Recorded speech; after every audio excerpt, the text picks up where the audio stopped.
नमस्कार, मैं डॉक्टर उज्ज्वला पत्की एक गायनेकोलॉजिस्ट हूँ और पिछले 35 सालों से कोल्हापुर में पत्की हॉस्पिटल में सेवा में हूँ।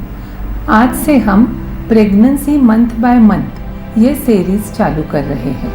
हमारे पेशेंट के मन में प्रेगनेंसी के बारे में बहुत कुछ मिसकंसेप्ट्स, बहुत कुछ शक होते हैं, जिसका हम साइंटिफिक बेस से आंसर्स देने वाले हैं।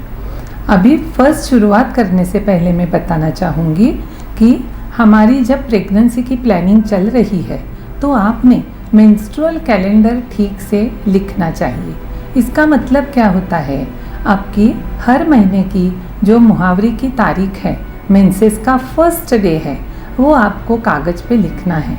जैसे मैं आपको दिखाती हूँ, एक पेशेंट है, समझ मानिए कि उसकी 10 दिसंबर तारीख हो एमसी की, फिर अगले महीने की 10 जनवरी हो, फिर उसके बाद 9 फरवरी हो, इसके बाद 11 मार्च हो, तो ये रिकॉर्ड आपका परफेक्ट चाहिए। बहुत बार ओपीडी में ऐसा मालूम होता है कि आपको एमसी की डेट पूछने के बाद याद नहीं आता और उसके बाद में जो कैलकुलेशंस है वो डॉक्टर्स के लास्ट एमसी के फर्स्ट डे से चालू होते हैं।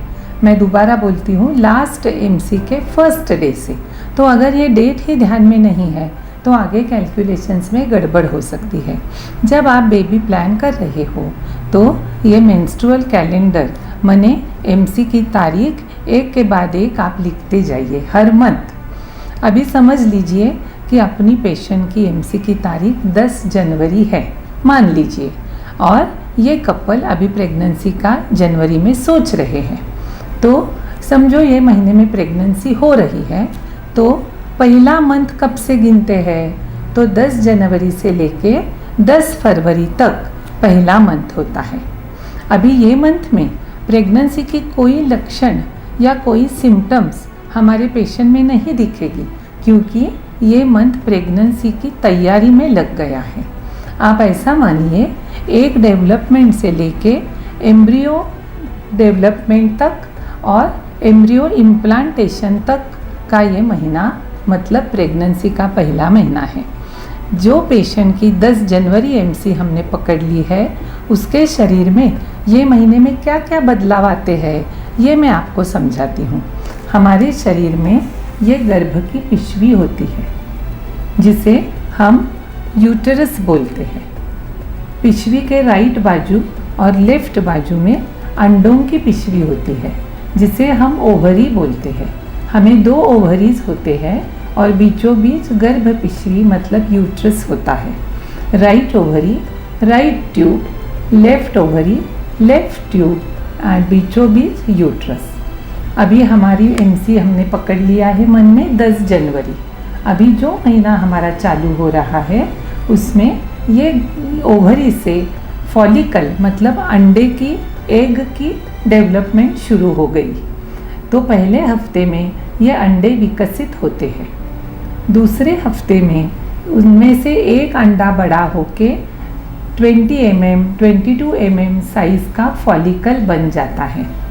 इसे हम फॉलिकुलर फेज बोलते हैं, जिसमें हमारे ओवरी में अंडे बनना शुरू हो गया है।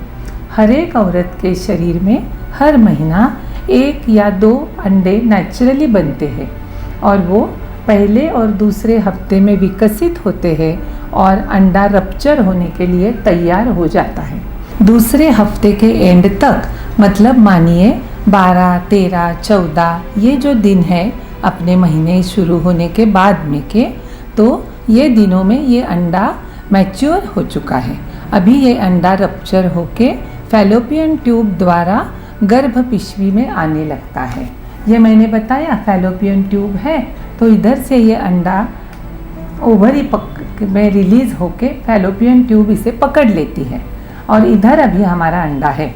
इसके दौरान पति पत्नी एक साथ रह गए तो जो स्पर्म्स है वो वजाइना से यूट्रस में आते हैं और नलिका में स्पर्म और अंडे का मिलन होता है, जिसे हम फर्टिलाइजेशन बोलते हैं। फर्टिलाइजेशन के बाद जो गर्भ बनता है वो तीसरे हफ्ते में ज़्यादा से ज़्यादा नली में ही रहता है। धीरे धीरे 2 पेशियों से 4, 4 की 8, 8 की 16, 16 पेशी के गर्भ को हम मोर्यूला बोलते हैं। और ये गर्भ अभी धीरे धीरे यहाँ से निकल के गर्भ पिशवी में उतरता है, जिसे हम ब्लास्टोसिस्ट बोलते हैं। अभी चौथे हफ्ते तक ये ब्लास्टोसिस्ट गर्भ पिशवी में पक्का पकड़ लेता है, जिसे हम इम्प्लांटेशन बोलते हैं।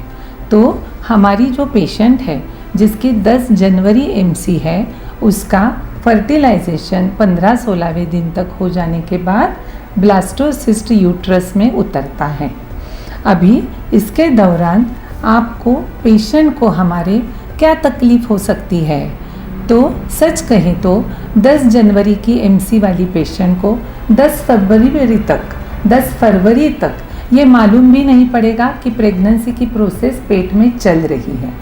उसे कब समझ आएगा, जब 10 फरवरी की एमसी नहीं आएगी तो उसके ध्यान में आएगा कि अभी यूरिन टेस्ट कर ले। तो ये समय के दौरान ये जो प्रेगनेंसी का पहला महीना है, वो अंडे से लेकर एम्ब्रियो तक का प्रवास, ये हम ऐसी बात कर सकते हैं। इसमें प्रेगनेंसी की कोई लक्षण आपको नज़र नहीं आएगी। हमारी पेशेंट ने इस महीने के दौरान पूरा डाइट पे ध्यान देना है। Green vegetable, salad, nutritional diet, अच्छा वाला खाना है, बैलेंस डाइट लेना है। अगर आपको कुछ बुरी आदतें हो, स्मोकिंग हो, अल्कोहल हो, ड्रग्स का सेवन हो, तो उससे बिल्कुल दूर रहना है, क्योंकि अभी आज से अपना शरीर प्रेगनेंसी में बच्चे के साथ जुड़ गया है। तो माँ की हर एक आदत बच्चे तक पहुँचने वाली है। तीसरी बात है एक्सरसाइज और ट्रैवल की। बहुत पेशेंट के मन में सवाल आता है कि जब हम बेबी प्लान कर रहे हैं तो हमें एक्सरसाइज करना है या नहीं, जिम जाना है या नहीं, योगा करे या न करे, ट्रैवल करे या न करे। तो ये सब का सवाल है कि आप अपना रूटीन हमेशा की तरह चालू रखिए। पूरा ध्यान अपने काम में, अपने एक्सरसाइज में, ट्रैवलिंग अपना विमान से हो या बस से हो या रेलवे से हो, कुछ भी प्रॉब्लम नहीं है। आप अपनी हमेशा की रूटीन बनाई रखें। अभी ड्रग्स कौन सी लेनी है, अगर आपको डॉक्टर ने सलाह दिया है कि आप folic acid, multivitamin, protein powder ले लो, तो ये ड्रग्स का सेवन आपको करना है। प्रेगनेंसी की कुछ भी स्पेशल ट्रीटमेंट ये पहले महीने में नहीं होती है। अभी हमारे होने वाली डैडी की क्या जिम्मेदारी है, तो डैडी में एक ही जिम्मेदारी निभानी है कि घर का माहौल अच्छा खुश रखना है। अभी हम ये पहला महीना समाप्त कब करते हैं, 10 जनवरी की एमसी की पेशेंट का 10 फरवरी को पहला महीना समाप्त हो रहा है, जब हमारी पेशेंट के ध्यान में आएगा कि उनकी एमसी अभी नहीं आई है, मिस हो चुकी है। अगले वीडियो में हम सेकंड मंथ की जानकारी आपको दे देंगे। नमस्कार।